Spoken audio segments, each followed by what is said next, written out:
Hi, good evening, and welcome to Athens City Council. Tonight is a committee meeting.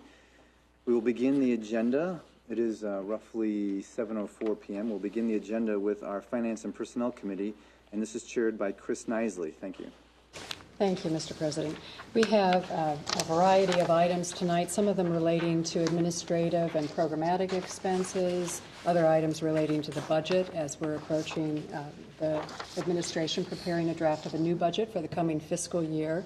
And so we'll go through some of these. And I know that Councilmember Pappy has a transportation finance-related that that she'll be covering too under her transportation with the bus purchases. The first one that we have to deal with would be an appropriation to be made yet this year for Arts, Parks, and Recreation staff. They've located a company to do a high ceiling cleaning, and then there's some other maintenance items that need to take place between now and the end of the year. That cleaning would be charged to professional services coming from, and so we'll be transferring some money from the 500s, the capital expenses, over to the operating in order to execute that contract. Because we are trying to get the cleaning completed before the end of the year, it will be an ordinance that will move through that will need a suspension so that we can execute the contract in time to be able to pay them. We'll also be considering, and we will be needing to make plans to close the community center for a few days while that cleaning is done. We do have some other repairs that will be done before the end of the year, I believe, and these are locker room repair, carpet replacement. Those are estimated at this point at $5,000, and then some plumbing to be done for an estimated cost of $8,000. And the next item is just a more of an information item for council members that will have some additional data provided to us from the auditor's office, but the state audit made a suggestion that that council approve the allocation of what's called the mix for internal services funds, and these are the funds that are charged to the various departments for different services that the city provides during the year. And the auditor's office is working on the formula for that, and will be advising us with it.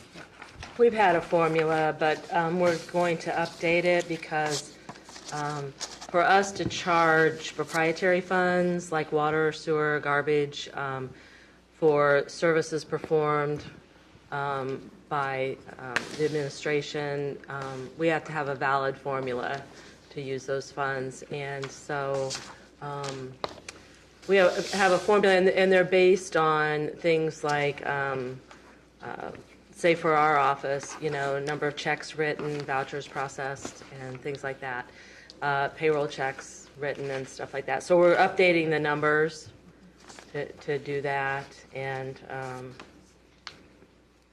hopefully that will be done soon. We've been working on it. Yes. There are essentially two other admin, which is the 101, 120. That runs our office, basically, human resources, other activities that are throughout the departments. The other one's internal services, which really is pretty much IT components as well as mechanics. The formulations have to be realigned every couple of years, just because if it's number of vehicles, number of computers, those shift over time. So that's really where we need to go with that at this point. That one's the easier one to do. The internal services, yeah. But the other one, I think they used to do. You try to know doing a lot. Number of transactions, number of employees, a whole array of things. There's different levels that can be worked on, I believe, and it's complex. Yes. Well, and we have to be able to justify, like I said, when we take money from these other funds, charge them for services. So. Good. Well, thanks in advance for the work. I know you've already done work in the past. And you'll see it by the end of the year, but I'm not making any promises. Okay. We're working on it today. All right. Another item that's kind of an update, and Councilmember Patterson, you may have some other things to offer. This is about the pool levy. I know that we're going to have some further discussions about the planning for that and the review that the Arts, Parks, and Recreation is providing, and I think there's some public meetings planned about that. Yeah, yet to be scheduled, but there will be some town hall meetings, or at least a town hall meeting to start with, to get community engagement again in talking about the pool design and some of the other elements associated with the Arts, Parks, and Recreation levy. Okay. And related to that, we, thanks to Clerk of Council and the Auditor for noticing that we will probably need to amend an ordinance that we began last week that was stopping the collection of the Community Center Income Tax Debt Fund. And we need to make sure we include in the language reference to the reason that we're doing it, that we have enough money to pay the old debt off, and that's why we can stop the collection. That makes sense to have it in the document so that historically we can come back to it. So you will see an amendment coming forward next week that will add that phrase in. So thank you all for finding that. Another item that has come our way that is informational from Judge Grimm's office, and this is about fees. It's a more of an informational item. He has enough money in his funds to pay for this, but what he's suggesting is increasing the juror fee in municipal court from $20 per half day, $30 full day, and increasing it to $25 for half day and $50 for a full day. And that will be the first increase since 1999. So I think, 15 years. Yeah. People deserve that. Has that already happened, or is he kind of ordered that, or what? He court ordered it. Yeah. Well, I don't It's think a fait I don't think it accompli. requires an ordinance. It's more of an information item. But the court has their own budget that they govern, and so this is really for more information than anything else. To do the ordinance for information. We don't need an ordinance. I don't think he needs an believe. ordinance. No. No, It's the just judge- informing. No, the he's judge just writes a journal informing us. entry and then it's done. It's law, and yes, he does have his own budget. It is in the general fund, but he has his own budget. And it will reflect our revenues at that level. It will. There are some items related on the latter part of our items for the Finance and Personnel Committee related to the budget and also related to benefits. So there will be a number of ordinances that you'll see coming through. Before we take a look at this budget. I should have passed more of them out. I ran out of time. I'll cover some of the points while you take that out, some of the things that we'll be looking at. One of them, for our consideration as the budget comes through, is that the Human Resources Office will be looking to work with a consultant, an outside consultant, and this will be helping us with our benefit plan. We have many new federal regulations that have come through from the Affordable Care Act. And so part of that is that office taking a look at several companies that will offer some services to provide us guidance so we make sure we're in compliance with the federal regulations. Some of the other items that we'll be looking at will be a non-union benefit package. We'll be looking at a draft information on some of that. And some of the changes that will be put through will mainly be for clarifications of terms, and these will be presented to council members for our review. And then also if there are any staffing changes in that. Next month, around the time that we're moving the budget through, we'll also be looking at the salary recommendations on salary for elected officials, some of whom, like the treasurer's position, has not had a salary increase for a number of years. So we'll be looking at some recommendations on that. Another ordinance that you will see coming through next week will be one for combining the renewal for our medical insurance and our prescription drug plan, and that's combining the renewals into one ordinance because they're both administered by United Medical Resources, I believe is the name. UMR, Resources yeah. is the name of the company, UMR, which is an affiliate of United Healthcare, who provides a health insurance administration for the city employees. And as part of that, just as another information piece, the city will be requesting on that renewal that the third-party administrator contract be reviewed every year versus every 3 years, just because we're taking a close look at our expenses and changing regulations, and we want to make sure we're up to date and that the companies that are providing our services is competitive and serving us well. We also, as part of the budget, have some information from Athens Community Television, our Access TV. And we do have Mr. Matt Green with us here tonight, who's had some correspondence to city council members, I know, in the past week or so about equipment updates. And go ahead. Did you guys have questions first, or you want me to just start?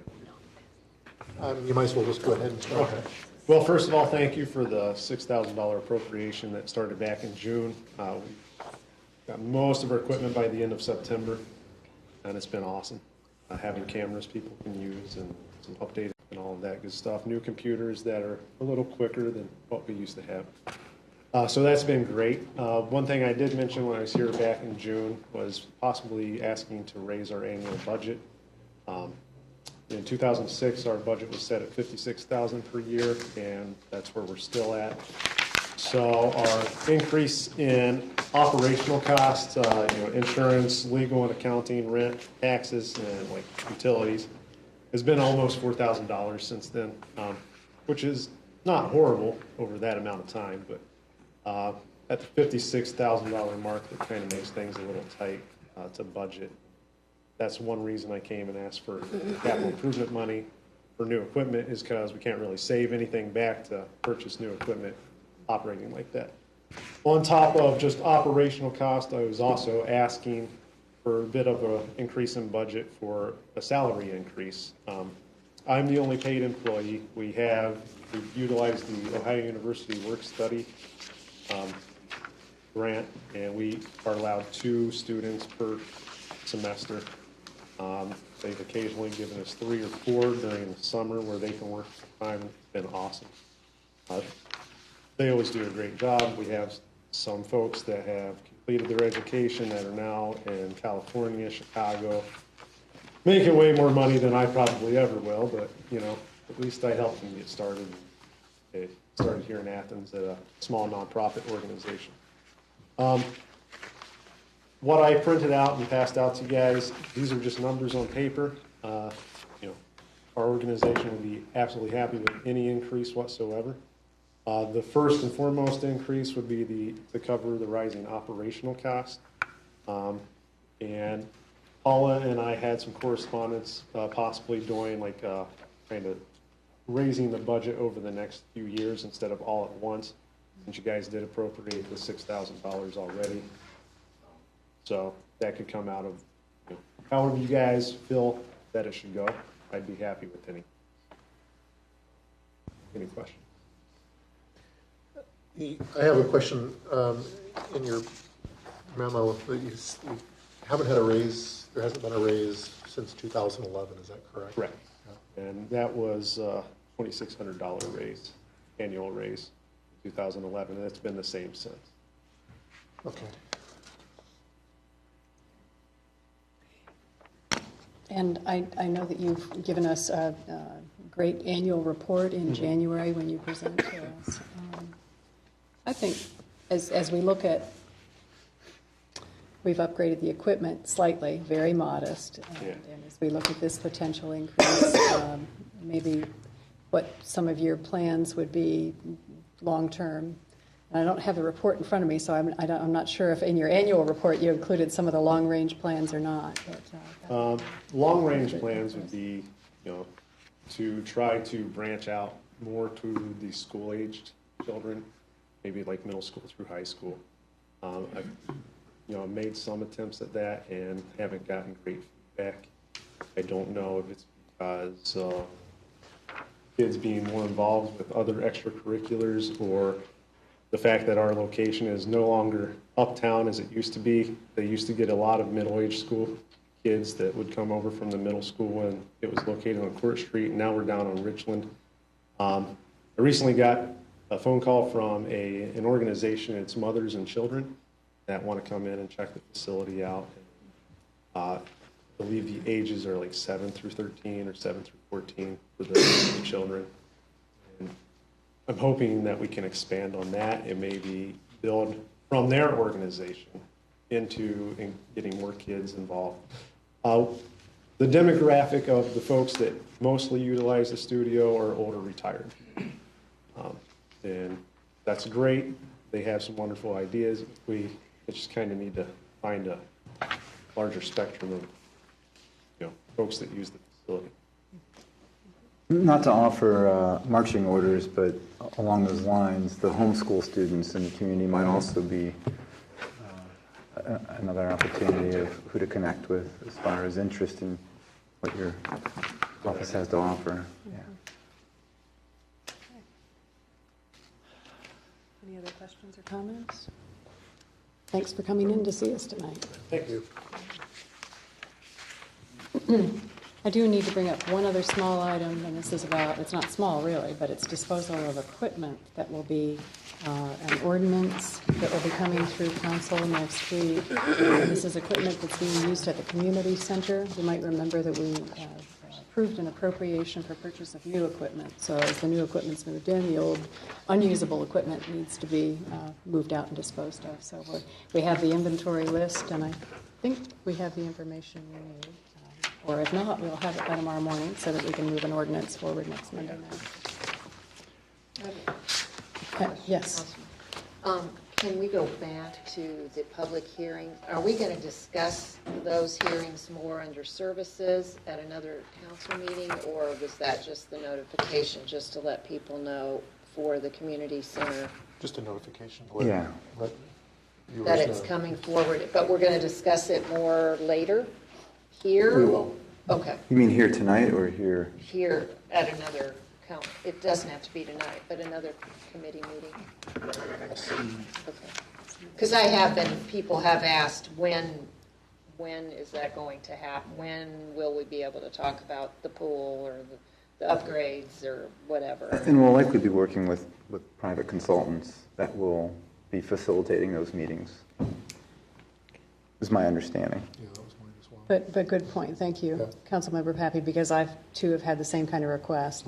People are ready to give us input and Well, they voted for, the upgrade, so they want to be part of that planning process, and, yeah. We recognize that, and as indicated by city council members here, we indeed, part of the money as we go to budget for next year is to budget in a consultant. We will be holding town hall meetings. We will be blasting, as we do website, your notifications, what have you. And again, this is just the one step. The major one is to do a replacement pool, but there are other endeavors associated with that long-term 20-year levy that we'll also want to be looking at the same time. And again, it'll come down to how much money, and we've realized there was a strategic plan put together for that particular area, community center area last year, a 2005 pool survey, I think, as well. So and we've had, previous to the start of the levy, several meetings, so there is input already being generated. The idea is how to coalesce and agree on what you want to see and how much money it will cost. Everything tells us that if we expedite well, we can not have a shutdown for the year for the pool construction, but then that's what we need to find out over time. Let's see, other things, of course. Generator, did you want to Yes, cover I that? had a couple other, but I didn't know. For finance? okay. Want me to do it, or you? We have a quote from, we're working at the wastewater treatment plant of who's getting their new generator in place, and they have an old generator. Mind you, it's old. It still has a life to it. And so we have a quote from the subcontractor on that job to relocate the generator from the wastewater treatment plant to the community center. And I find it very reasonable. I'm not the engineer, but just around $100,000 in order to get that relocated and hooked up and ready, turnkey, for the community center. They've looked at the bills in terms of AEP and done their study and said it's more than adequate to meet the needs of the community center. I say that knowing that it's an old piece of equipment, so we're also going to now look into maybe having a service contract for that equipment because we can't rely on our in-house staff. But that's a pending item. And more immediately, one of the boilers went on the blitz this morning, and I'm waiting on quotes. So that could very well be before you next Monday under an emergency. Boiler At At the community center. At the There's community two. center. But, So the generator, just a question, the generator installed there will then be ready, should we have need to have the community center up and operating, especially maybe in the case of emergency place for people to go, as in the derecho that we had several years ago. Mm-hmm. That's the intent. Okay. And so You know, and a brand new one could run $350,000 to $500,000, and I get that it's old, but we're being told that it has a life left to it, and And do you think anything to have a shelter there that would be adequate during any of those times of need. And are you wanting to do that yet this fiscal year? I'm going to attempt to get that information. They're a 12-week build out, but whether or not because of the wastewater treatment plant and what the timing, it may occur here in December, later December. Can you give us a sense as to how old the generator Oh, is? or how somebody much mumbled at me runtime? 30 years, but I don't really know. Yeah, it's probably more runtime than It's an age. existing 350 kilowatt generator. Would that power the entire community? Yes, They stated and then would. some. So I can send this to you all, and you can Yeah, look at I'd it be and chew curious. on that as we look at that going forward. Yeah, part of it would be, it's a diesel powered, I believe, so it required a, gas tank as well as secondary containment. I don't see an age on this at this point. I don't either. No. And the community center currently has a generator. It's not. not adequate to run the facility. That's fine, yeah. Yeah, I was just curious, so what could be done with that one? Is that We'll see. domino? Put it somewhere else, okay. Some other facility? Yeah, use it again. Mayor Weil, I wanted to give you any opportunity you wanted to, do you want to walk us through the budget at all, or just say in process? I know it's a huge task. Yeah, I think I buried it 2 minutes ago. So, Essentially, what I've been doing is just putting the numbers down. I don't have all the departments at this point, and I did lose my copy. Can I steal your copy of Did we it? stop her in the middle of the asset disposal? She's mentioned that. You mentioned I've that. mentioned that, it, saying we will have What an do you want ordinance there? moving forward next week. The budget, okay. Essentially, this is a work in progress. It's a spreadsheet I've been putting together. If you look at got most of it in place. There's still some unknowns. I want to nail down the transportation, the bus costs at the 214 at this point. Let's see. If you look at the grand total right now for the general fund, it's about 13.4 million. If you look at the back page, of course, and you look at the grand total for everything, it's 44 million, 0.5 million. And I would say don't get upset by that, because really we are appropriating for the wastewater treatment plant isn't mixed into that dollar amount, okay? Which is somewhere in the 7 or 8 range. But it buried in that in terms of the, let's see if I can find it here, street material. Buried in the streets and rehab, of course, will eventually have to be the bike path spur. But again, we're still working on that. All told, it's going to be a higher one because the wastewater treatment plant and the drawdowns on that. We're halfway. We're more than halfway, less than halfway. into We're wastewater. around about 56. Yeah. So the drawdowns have been occurring over time, and we're just setting up for next year. Other than that, I don't know what else to tell you off the top of my head right now. Well, this is good to have a copy of it, and thank you very much. Yes, And I know I you- can send you to as a spreadsheet. It might be better as long as you recognize it's a draft and work in progress.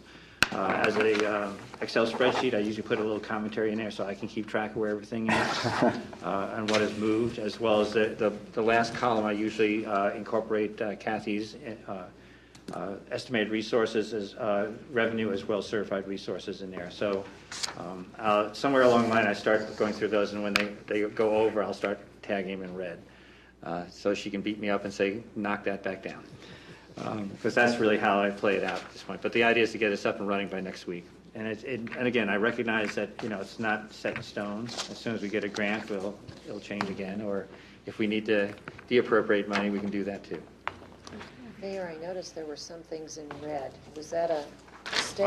Those are questionable, and they did, I think, the reason why I put some of them red is because I wasn't sure of the revenue stream of that. Well, so recreation for one, right, because that could be changing. Yeah, that, again, we've got big ticket items on that. Everything from a generator to the equipment, as well as a pool, depending on what we do and how we want to drop that in there. Although that should be all in the community center operation. You can see that's also in Yeah. red. Yes, I noticed. Water administration, that's in red because it's unusually low. The calculation is it should be a little bit higher, but I need to knock out the actual reason why that is, seems to be lower. I get some of the information from the deputy auditor, and most of the time he's good, but I want to double check it. I look at last year's revenues, cost for the PC 100s versus what we've actually drawn down in terms of percentage by the payroll number. In other words, we got usually 26 payrolls, and if we're at 22, you could say it's so much percentage has already been knocked down. If it's high or low, I can say, okay, we obviously put too much in, and that's why you've been doing the last minute moving of money around too, because if it's too low, we want to do that too. And then the water rates are going up too, so I didn't know if that. Yeah, I'm not sure if it's reflected in there. That was a good question, whether we've actually incorporated that, because that was kind of done as an official statement here, but I don't know if the deputy auditor has had time to incorporate that 5% increase. He crunched the numbers. Okay, Basically, then he- 1% brings in about 31,000, so we're looking at about 150,000 additional revenue. Okay, based on that. Okay. good. So, and again, as I say, I just want you to see the first blush at it, so to speak. And I hope Thank you that very helps. much. And perhaps this would be a good time to mention again, we are to the end of the year, so these needs may arise, and we're just going to be requesting to pay bills and deal with any crises that, may come our way as we get to the end of the year. So it will mean suspending some of the items, some of the ordinances that come through. Yes, Speaking Councilmember of Larson. crises, the fire last week with all the additional help that came in, does that put the city, I don't know, do we need extra funds to pay anybody? Or? Those were volunteers. Not yet, exactly. The volunteer firefighters are paid volunteer, which we Right, know what that understand means. that. But in terms of our overtime and even our support from our city services, I think we're all right. So. I think the Chief Reimer has asked for increased amounts of training and, travel and training, but really, Right. he's anticipating 2 new firefighters, I believe, this next year, Mm-hmm. so he expects to have to equip them as well as supplemental training. Tow truck's back, Ladder truck is back. ladder truck is back. Available for service, which Yeah. we hopefully don't need. I hope not too. Yeah. But again, there will be, one of the things I want you to be aware of is that there are, at the Planning Commission, there was discussion from our city planner that there could be some funds that we could chase in terms of assisting the downtown area. We're limited to what we can do, of course. There's historic preservation tax credits, but it really is up to, Property owners. the property owners. Right. I think he mentioned some intervention, some emergency. I looked into that. And Doesn't work? It was only for planning purposes. And Okay. I think they're trying to move fairly rapidly in terms of So if they wanted Demolition. to shore up the structure, the front of the buildings or anything like that, where would that money come from? again, just through the historic preservation tax credits. The intervention fund was strictly for planning and not for actual Implementation. Yes, Yeah. so Okay. So I know that when we had our meeting here that day, when Steve was here, the economic development director mentioned something as well, and I didn't know. I assume everybody's talking to each other about that. Remember? You mean Sarah Mars? Yes. Yes. There may be some monies available. In fact, we went to a workshop on Friday, but it would be tied to economic development money would be, the one funding packet that I heard about when attending a workshop would be around creation of new jobs. So if part of a plan involved On the new other jobs, hand, new both ventures. Economic Development Council has administers both the revolving loan fund for the county and the city, and those are usually tied to job retention as well as expansion. So those would be things to think about. She is talking to them, but right now they're really just dealing with the insurance and the damage.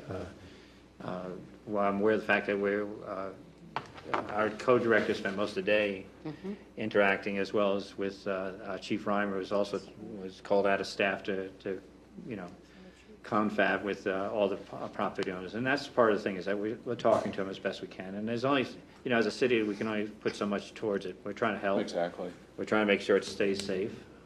And that's my chief concern right now. That's all. Yeah, we're a little bit worried about the wind today. Yeah, along those safety lines, I've noticed that both our city website as well as the university's website is acknowledging that the street is still closed and that it's a safety issue. I think it's paramount. Yeah, the wind today was a huge factor. Yeah. But they're still standing. They're still staying.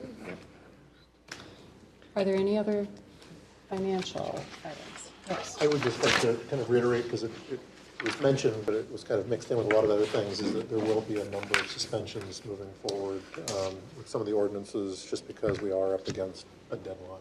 The end of the year is rapidly approaching. So just so the citizens understand that, that's the reason that we're having to deal with. How many council meetings will we have in December? You have three. Three. First, help me out here. 8th and 15th. With a special in between someplace. Some of the things, of course, you still have to decide. It would be desire of any type of non-union pay raises, I believe. And then, of course, starting to focus on the next election cycle. Should have those down for the next, I think you mentioned it, the next packet of elected officials. The idea is to get that rolling as well. I'm sure we're missing something, but I've just been looking at numbers too long, so I can't really help you too much on what I'm missing in the process here. Right. And thanks for bringing up that point on the elected officials. Salaries are set now through December 31st, 2015. So anything we enact, except for with the exception of the treasurer, because in that case, I think the amounts would be set through, we're setting them in 16, but I think hers run, and we're going to be setting those up for 2018. Just get the dates right. It's set out, well in advance, so it's in the next term of elected officials. And I did receive from my human resource director that the minimum wage, Ohio minimum wage, will be going up in January to $8.10, just so you know. Part of the mix. Thank you. I can't think of anything else. Okay. Okay. Oh, Thank- yeah. Anything else, Mayor? Eventually, we'll have to have an executive session somewhere along the line for the police negotiation, union negotiation, right? Monday is preferred, thank you. You mean not tonight and not tomorrow? Thank you. Our clerk is making note of that for the agenda next week. Member Nisley has said that everything is taken care of. We're moving on to Planning and Development Committee, which is chaired by Member Chris Fall. Thank you. First on tonight's agenda is an AEP franchise agreement extension. And this is one of those things that come up every year. We have been trying to figure out a way of dealing with the basic franchise agreement, meaning franchising agreement covering our easements and right-of-way that we allow AEP to use. And there's an agreement between the city and AEP. We've been looking at how to update it and make it more to the advantage of the city. I would be bold to confirm that. And, dealing with AEP is interesting, right? And it also takes a lot of time because they have their whole process that they have to put everything through.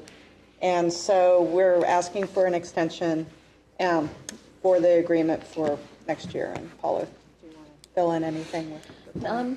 A few years back, we met and went through this with AEP and got to the property owner notification, best practices, and ANSI standards for pruning, what have you. Yes, I've seen some of the Facebook postings that go out there when people go, I've got the dot on my tree. But since then, frankly, we feel like that communication, we've uplifted it to a better level in terms of how they communicate with the homeowner outside of like today when, trees are blowing down on lines and everybody has to react.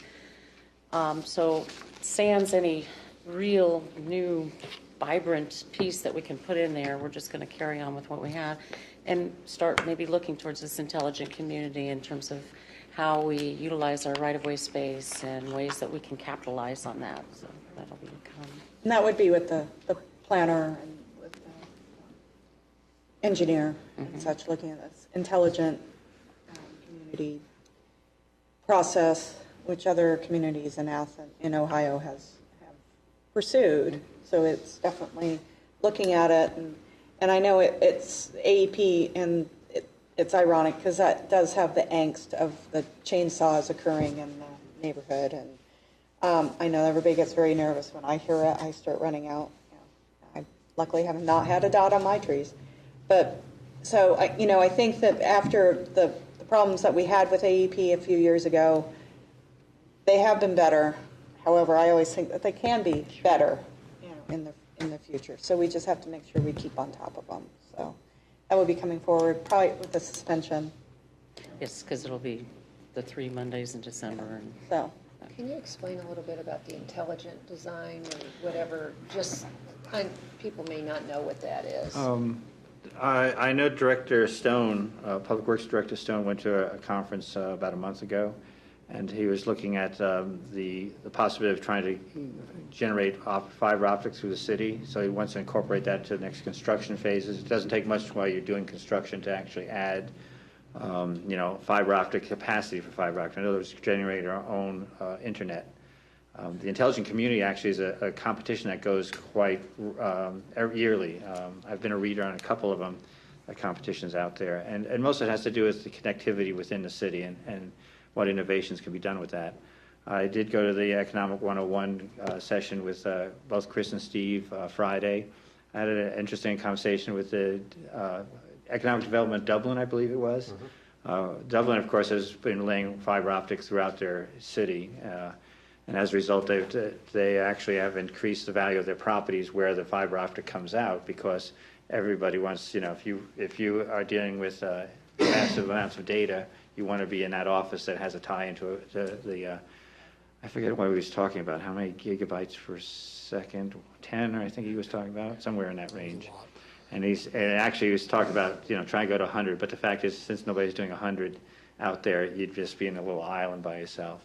They've been actually working on it for about 15 years, but it's starting to pay off. It's not really, it's for businesses, it's not for the citizen. I asked about that. I said, okay, can the residents get on board? And it says, no, not really. But the last mile that you talk about, which is usually could be done as Wi-Fi, you could actually take that fiber optic and then branch out from there, the way I understand it. And again, I am not an expert, but I could see the attractiveness of it. I went to some of the other lectures, and you might want to talk about it sometime, where we actually talked about how site selection occurs. And it's a yes or no. Do you have fiber optics? What's your capacity? Yes or no. You can talk about everything else, but that doesn't make a difference. Do you have, one of the interesting things they talk about criteria is that this person says, you fill out a form that says, how far are you from the nearest goat? And it's like, why would you want to know about goats? And the fact is that if you have a delivery system and you have livestock that wanders into the road, that's a liability. So therefore, if you're doing site selection, that's a check off if you have if you have cows and goats in the neighborhood, regardless of how many fences you put up. It was interesting to see the lecture on how this headhunters go for site selection and how fast they can make a critical decision and leave you in the dust.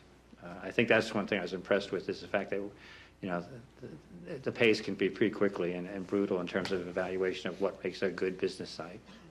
Well, we know that from the cable that occurred a few years ago, where they decided to switch all of the people here to West Virginia. That's more entertainment than actual business, but you're right. Well, there's Yes. news and, Yes. there's just different things. I might add that in talking with the representative from Dublin, one of the questions that I asked of him was Ohio University's new campus in Dublin, whether that was a factor, and he said yes. And so I'm sitting here thinking, the city of Athens and OU, and he said, I'm glad that our city engineer is exploring this option. It makes sense with Richland Avenue South and a lot of other major construction that's going on in the city, where if we have the opportunity to bury it, and it's theirs, or ours, I think that's wise planning. And again, it's 15 years in the making in Dublin, so the question is how, what's the next step for us? And it will take a slow process, little bits at a time. Could the city administration facilities piggyback on a system like this? Absolutely. Yeah, if we build it, owned why not? Right. Well, yeah, but you were really stressing the business there, and I was kind of thinking, is that just the way it's going to go? It's just strictly, like you say, site selection, be attractive to bring in someone to do business, or will the city itself as an entity be able to utilize it? The way Director Stone mentioned it to Dublin is actually they have the service, they rent the service, they get the money for the service, and therefore they run it as well. I mean, it's their own system, so. But to hear it's took 15 years to come to, and, we certainly don't have the tax base that Dublin has, but, we can maybe do a mini Athens kind of model, so. And there's other cities out there that have done things like put together server safe lockers, and that's falls under the city to where it's leased space by anyone who comes in. But I'm just glad this is being explored. I think this is would be a positive move. So that will come up on Monday. Extension. The second agenda item is, let me give it over to Member Cochran to discuss our supporting a ban. This was brought to by many concerned citizens in Athens to council. And this particular ban has been reviewed by the Environmental and Sustainability Commission and put forward. Thank you. As Member Fall mentioned, this was brought to us by a number of community residents. This is a resolution being put forth by the Food and Water Watch organization, which, as its name implies, looks out for the safety and security of our food and water supply systems. And so they're circulating this resolution, which calls for a ban of non-therapeutic uses of antibiotics, especially on factory farms. So this doesn't directly apply to much that goes on in and around Athens, since we are not home to much factory farming here, but it certainly affects our citizenry, our food supply, and our water supply. And in reviewing the resolution and its language, the Environment and Sustainability Commission agreed that the drastic increases in antibiotic resistance that we're seeing in our communities is certainly a public health threat, as we're seeing people developing immunity to antibiotics, and we're having to use stronger antibiotics because of the prevalence of antibiotics used in factory farming where there are not necessarily clean conditions, so they're used in a preventative measure rather than a therapeutic response. So the Environment and Sustainability Commission voted unanimously to recommend supporting this resolution, and would like for City Council to add their voices to requesting that Congress pass H.R. 1150, which it calls for the preservation of antibiotics for medical treatment and the decrease of non-therapeutic uses of antibiotics. And that will be a one reading resolution brought forward on Monday. Any other questions about that? I just wanted to thank the committee for following up on that. We did have quite a few citizens send us emails. Sometimes it can be a little confusing when we get these form emails or letters from citizens because we don't necessarily know, we may not have even seen the resolution that the correspondence is referring to. So anytime folks are working to reach out to us to advocate for a particular issue, please make sure that you're including, what resolution this is speaking to, what organization is pursuing this, so that we can more clearly work on the citizens' behalf. So the resolution will cite the actual HR. I see that it was a draft resolution that was sent out, but that doesn't cite the actual ordinance, hearing or bill. It talks about the PAMTA and the PARA. Right, I believe it should have both HR number and a Senate bill number. Okay. I don't have the right one. The resolution in front of me at the moment, though. Yes, and I'm acutely aware of that. When they start throwing it at cows, just make it grow fast, and chickens, it's a problem. Yeah. Especially since we're running low on antibiotics that actually differentiates between us and the bacteria. So that's really what the word means. As long as there's separation, it's great, but they're doing more generations per, I think the developing time for E. coli is 30 minutes. That's a good day, so. They got a lot more generations they can adapt quicker than we can. Yep. Okay. So that will come forward Monday also. Thank you. That's all I have. I don't have any miscellaneous. Does anybody have miscellaneous? Nobody has miscellaneous. Okay. Okay. Thank you. Thank you, Member Fall. And then finishing this evening, we'll be focusing on Transportation Committee, which is held held by Member Michelle Pappy. Thank you. Thank you. We have another item on Transportation Committee, the Columbus Road Bike Spur information that we need to discuss. As for the 2015 bus purchases, this has been being discussed for quite some time in the Transportation Advisory Group as well. And it was, it's a replacement, but we're also looking at with receiving the JARC grant that we are extending our services. And so I'm going to let the mayor talk a little bit more about this, but we need to talk about the reimbursement factor, which is 80/20. And right now, we're talking $26,000 to meet our match for the new buses. And again, we are at the end of the year here once again with a lot of bills coming in. So, Mayor, I'll let you kind of go forward on that. Okay, essentially, the last finance personal meeting with the auditor and members of council, we were floating the idea of actually requiring the HAPCAP would like to acquire 2 buses for the year 2015. They have a bus actually on order. If you backtrack on the ordinance, I forget the actual ordinance number for the time, but we did it sometime in June. I believe we ordered the buses. It's taken, we have yet to have a delivery of it. The auditor, Heck, actually said, how come we haven't been reimbursed for that bus? And that's because we're still 30 days out from delivery. Michael Lockman of HAPCAP is looking down the road saying, okay, if we order a bus in January, we could fully expect to see, or 2, to see it in June. So he wants to take a jump on it. I don't know if we really need to appropriate money for this cycle. We probably want to be able to pull the trigger on it in January to actually order the buses. In other words, appropriate the money and order it. It is an 80/20 mix, so for he's estimating about $131,000 and change for the 2 buses. I think was a shelter included in it. I think I gave you the screenshot is what he called it. Storage shed, actually, I think it is, and 2 replacements light transit buses. For about 130, so our 20% mix would be somewhere in the range of $26,000.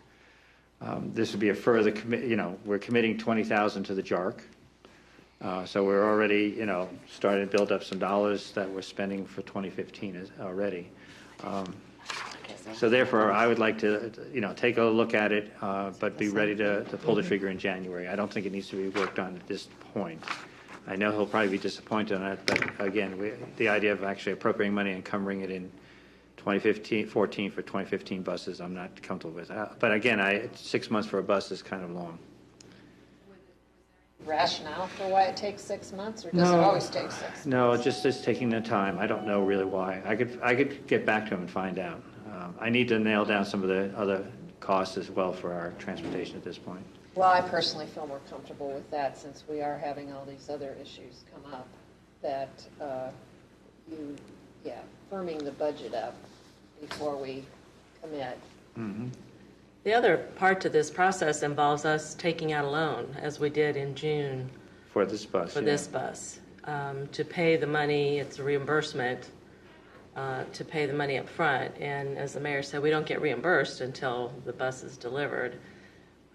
So we borrowed the money this summer, and we're still waiting on that. Of course, our interest rates are very low, but it's just Still something money. Well, I think we were under the impression that it would happen within a couple months when we did that in June. I'd certainly like to see us turn that around before the loan is due this coming June in 2015. Well, I think we have as a right as a buyer, too, to ask the person who's the company who's making the bus. I mean, here we borrowed money, and you are not delivering on your product here. So I think we certainly have a right as a municipality to do that and get some more information before I assume we're buying from the same place. I would have to assume so. So again, I think it's actually through the state, isn't it? Federal, Federal? FDA, it says. Okay, yeah. Does it not? Okay. Yeah. I'm with you. I want to show me the deliverables from the previous one and we'll Yeah, proceed. one step at a time. I mean, that's kind of where I'm at. Yeah. Any other comments about that from council on the bus situation? Well, otherwise, part of the process should be that we would get reimbursed for our additional interest that we're paying because we have to borrow to do that. Right. And we only bought one. Now, they may say that's your luck, but, you know, it'd be nice to have some kind of, Probably we need to look at, see what the contract says and how long it takes to turn around with us. Exactly. And it might very well be worth it to us, but we certainly want to know what our obligation is money-wise up front.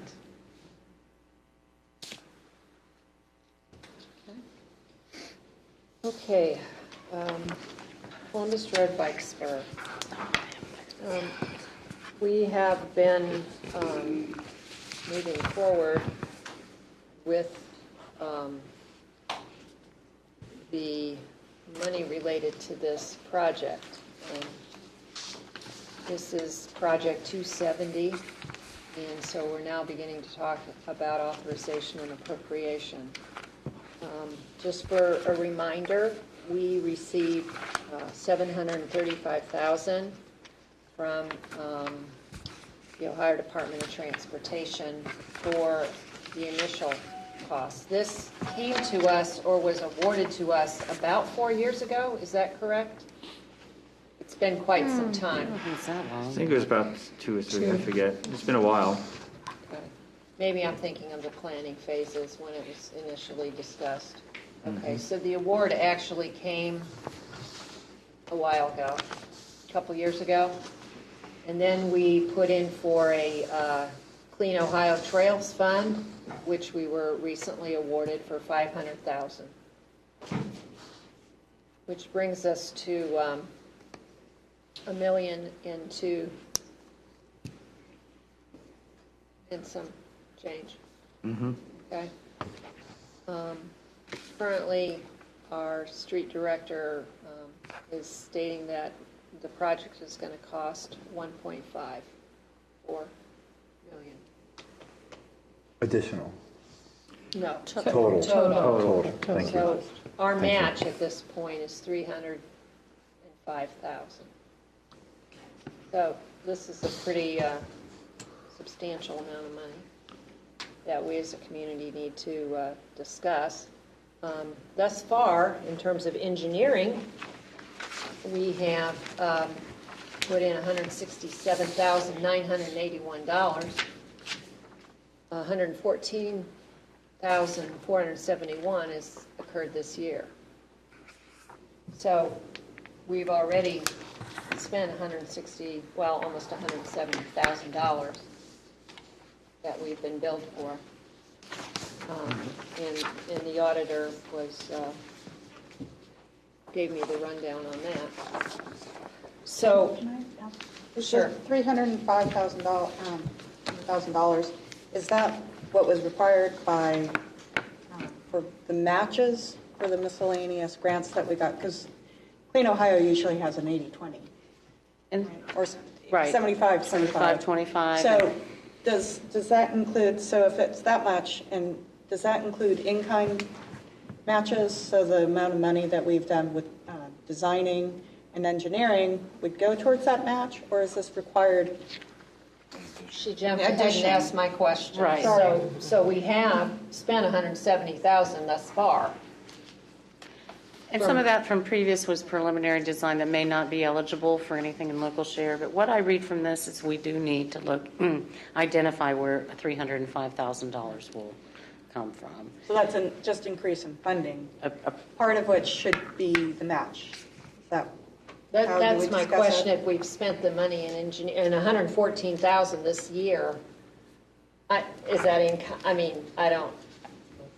The reason we're asking, I understand you're asking some questions I don't have the answers for, but I can get you the detailed on which is what has been applied to what. But I still read this as needing to identify $305,000 additional dollars in order to proceed.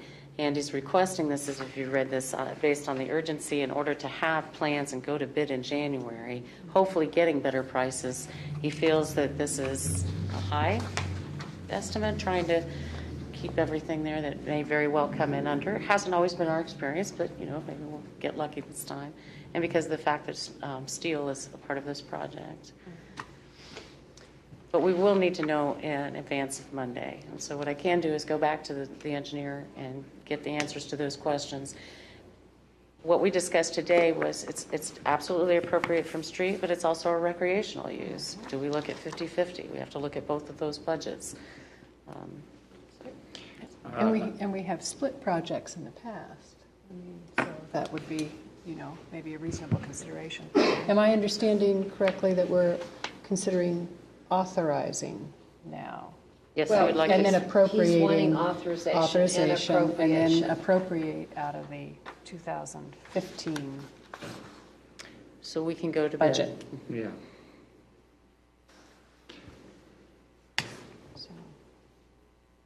So again, so you're saying to me tonight that of the 305,000, what we've spent already is not, this is on top of that.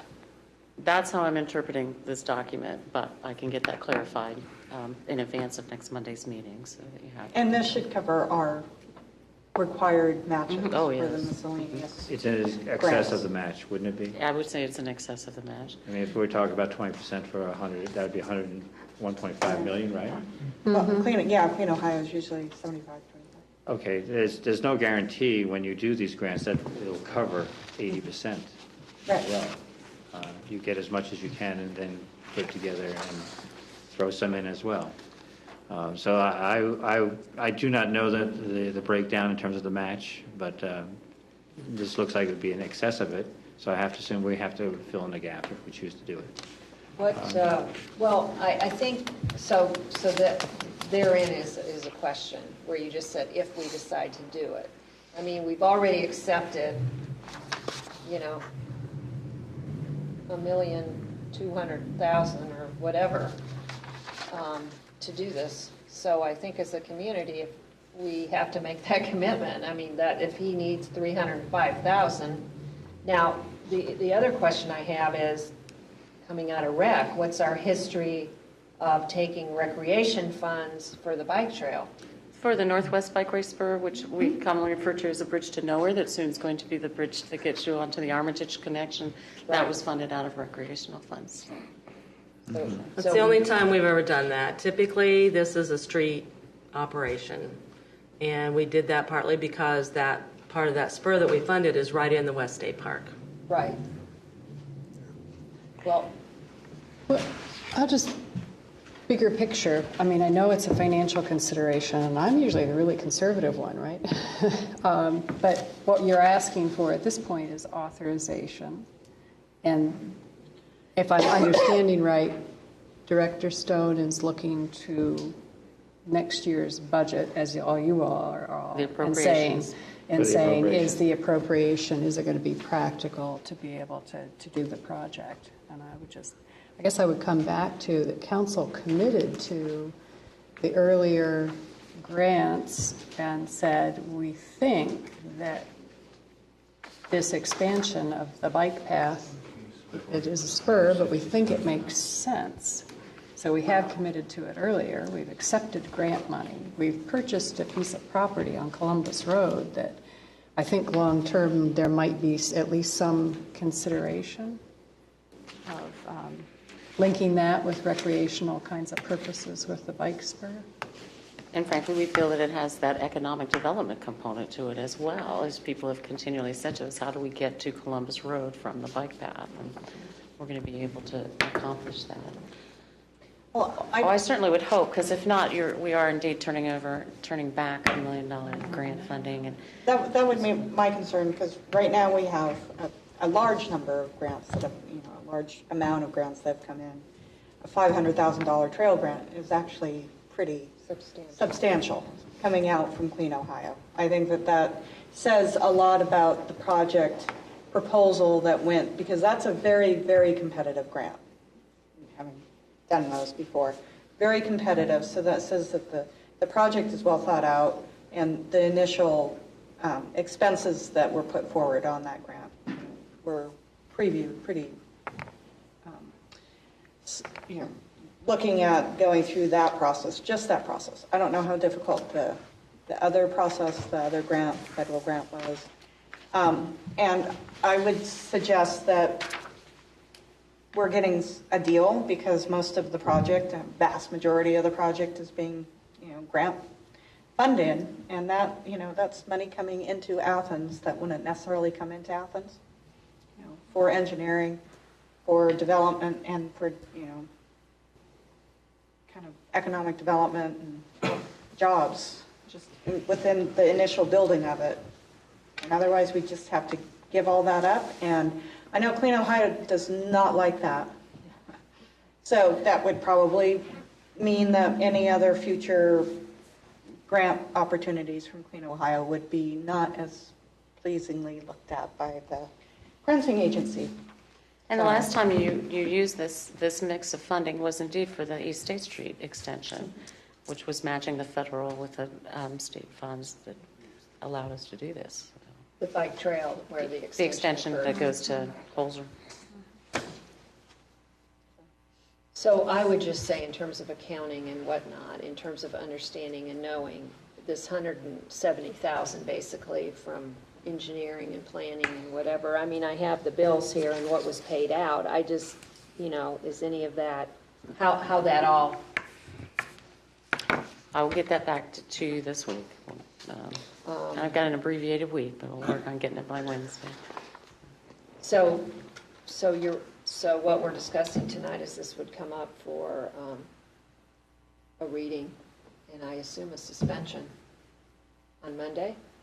Yes, we'd like it to be brought forth on Monday. If he's going to do the bidding Wants process. to read it, we assume that it will be, everything will be won't need suspension. adopted by December 15th is Right. kind of what I'm tracking right now, so, The at least can go through 2 meetings. okay. 2 readings. I just have one clarifying question, because from previous meetings and conversations, it was my understanding that much of the engineering had already taken place in design. So I'm just wondering at this point of this local share, what does the engineering and design look like that still needs to take place for the project? Well, it says construction engineering, and we have, we normally have to, whenever there's federal highway funds, you have to pick a different construction engineer from your design engineer. It's different in our, like our plant or what have you. They oversee. They're the ones checking quantities on site, making sure that it's built to the specs and what have you. But I will include that in the inquiry as well. Thank you. Sure. I'm just doing some quick arithmetic here, and it looks like the city's share is coming out to about $472,000, which is about a third of the whole cost here. We're saying the grant's $1.5 million, is that right, the cost? Not quite. So 1.2. it's a third, 2/3 type of thing. Not a 20/80 or a 25/75, but that's a chunk of change. It is. It is. Yeah, frankly, I didn't think it was going to cost us that much. Well, when you go to, design a bridge over a river, that's pretty much where. Well, hell, the bridge on the River Kwai didn't cost that much. I doubt that was That's built. $500,000. I mean, it's a $500,000. Let me get it clarified for council, and I'll try to get that out in advance. And we don't get reimbursed for any of it. I'm disappointed.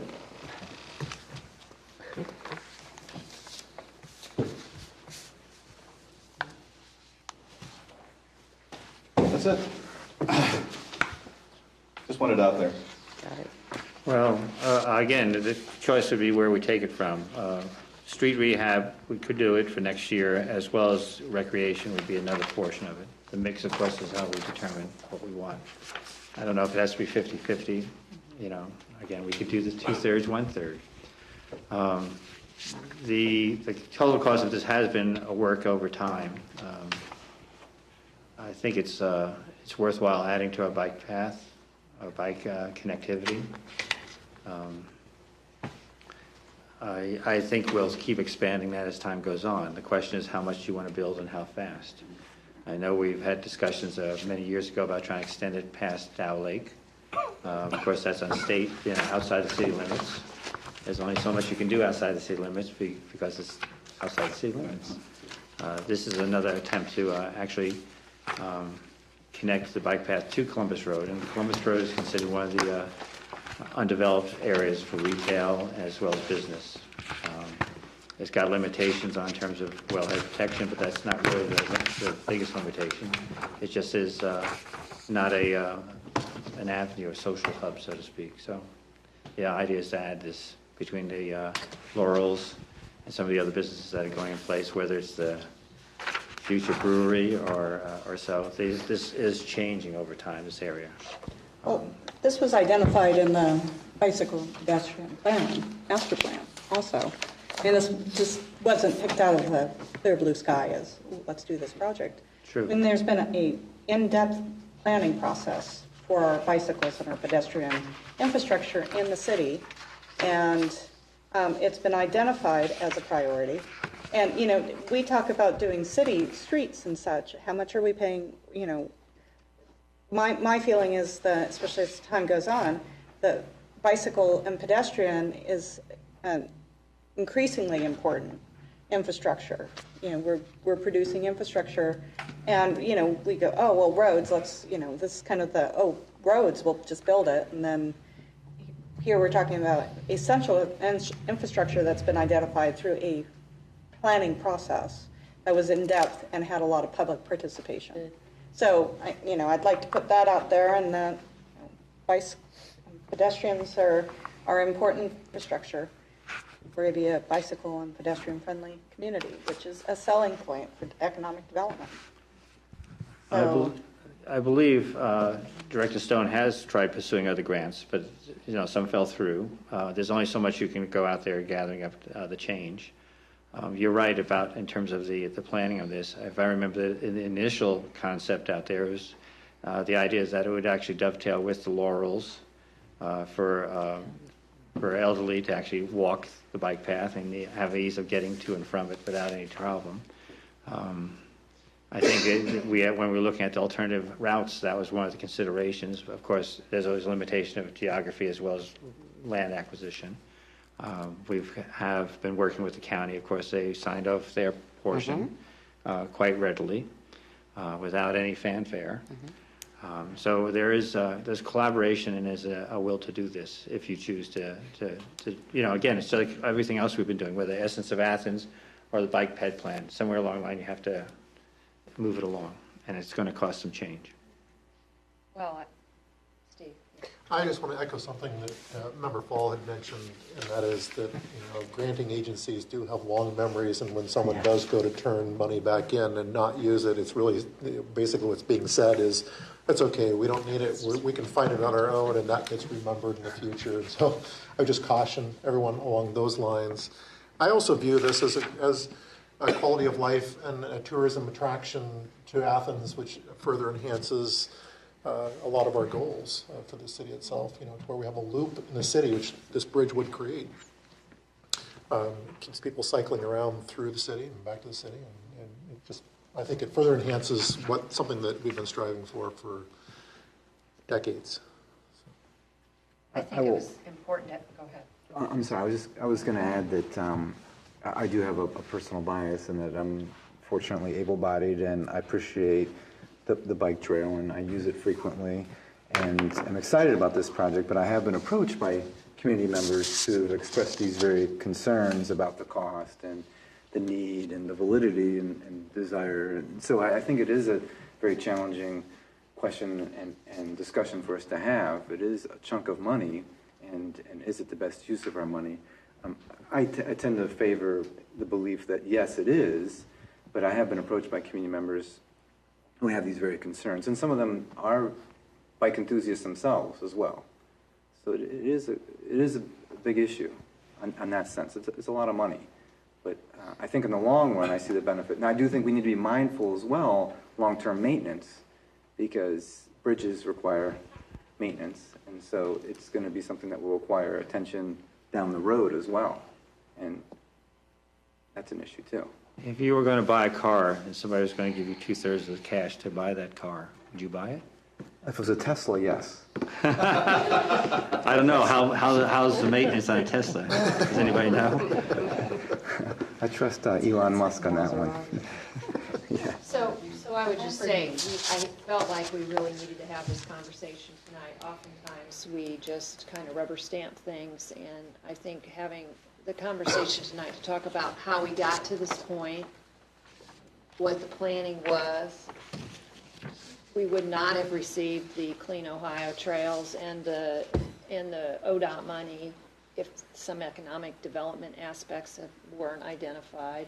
All of those things come together. It is a lot of money, but I think as the community and the press write about this, I think tying all those things together is really important. You don't come to these kind of decisions with this amount of outlay, and it is a lot of outlay, without having all these factors come together. And it wasn't something that just happened overnight. Like I said, even though the money didn't show up till a few years ago when we were awarded that, it's been discussed for part of the redo on Columbus Road took all of this into consideration in terms of how that was planned and in terms of having the bike lanes and all of that. So it is kind of hard to swallow, I will say. And I don't think any of us are taking this lightly in terms of what the outlay is, but it is important for the community to know that this has been a long-term planning process. And in terms of long-term planning, there's also a future that you're looking at.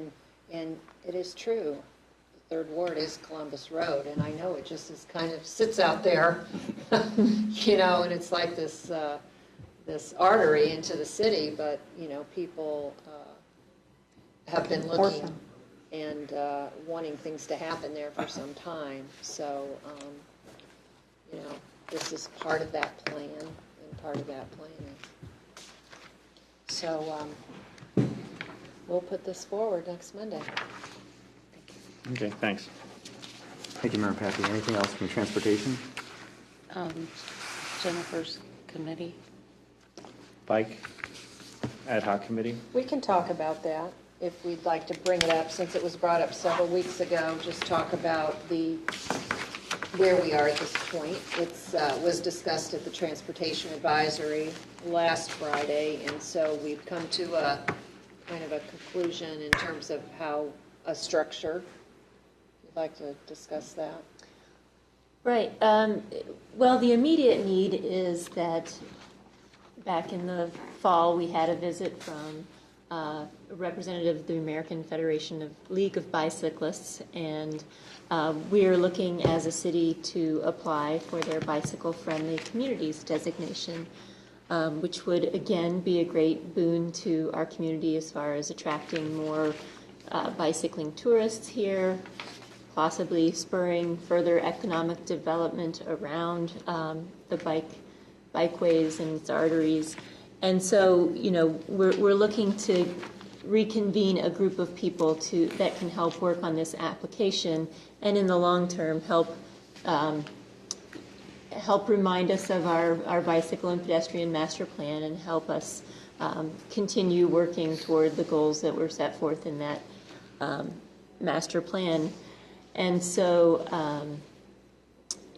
there has been a group of people that has met in the past under the name of the Bicycle and Pedestrian Committee. It's a large group of people, and so at this point, in order to move forward and work on a potential project application, we're just looking to form a smaller ad hoc committee, and I forwarded several names to the mayor and the city service safety director, as well as member Pappy, of recommendations of a few people that would be willing to serve in this capacity and help us move forward on this project and continue to work on bicycling and pedestrian advocacy issues. Do you wish to contact them, or should my office contact them? Or have you talked to them already? I have already asked them if they would be willing to serve. Okay. So I'm just sort of looking for your approval to move forward. I think it's a good idea. Yes. Thank you.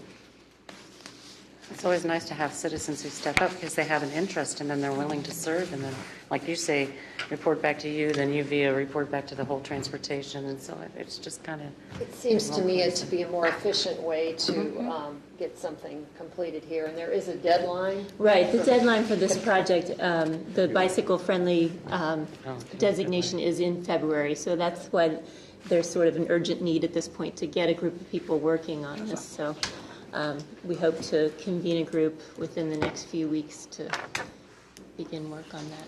Okay. Sounds good. Thank you, Member Cochran. Thank you, Member Pappy. We will, I believe, the next meeting for advisory, we go 2 months, so that'll be sometime in January. So having some kind of update for that meeting would be excellent. Any other miscellaneous? No, okay, thank you. I believe that before we finish up this evening, Member Patterson had an announcement as well. Thank you. I do. Thank you, Mr. Butler. Member Butler, on Monday, the city will be applying once again for the International Town Gown Association, putting a bid forward for the 2016 International Town Gown. As some of you remember, we put in a bid last year for 2015, and we were scored very highly. Unfortunately, we lost out to our nation's capital, so it's in Washington, D.C. this year. Not bad losing out to the nation's capital, but anyway. The conference itself brings in about 250 attendees. Those attendees are city officials, university administrators, faculty, students, citizens. And so, again, I'm happy to actually give everyone a glance at the bid itself, which will be going forward. Also want to give a huge thank you to Paige Allost at the Convention and Visitors Bureau, also to our Service Safety Director, to Donna Goss at Ohio University, as well as Jennifer Kirksey at Ohio University. It's been a kind of a team effort pushing this through, but the real heavy lifting came from the Executive Director for Convention and Visitors Bureau, Paige Allost. So thank you all, and keep your fingers crossed that we get this, once again. Nice. Then we'll all be ambassadors. We'll be council members who are also ambassadors. We'll all be either ambassadors or ushers, one or the other. Maybe we'll get knighted. Thank you. Any other comments? Okay, we are adjourned at 8:20. Have a good holiday, everyone. Thank you.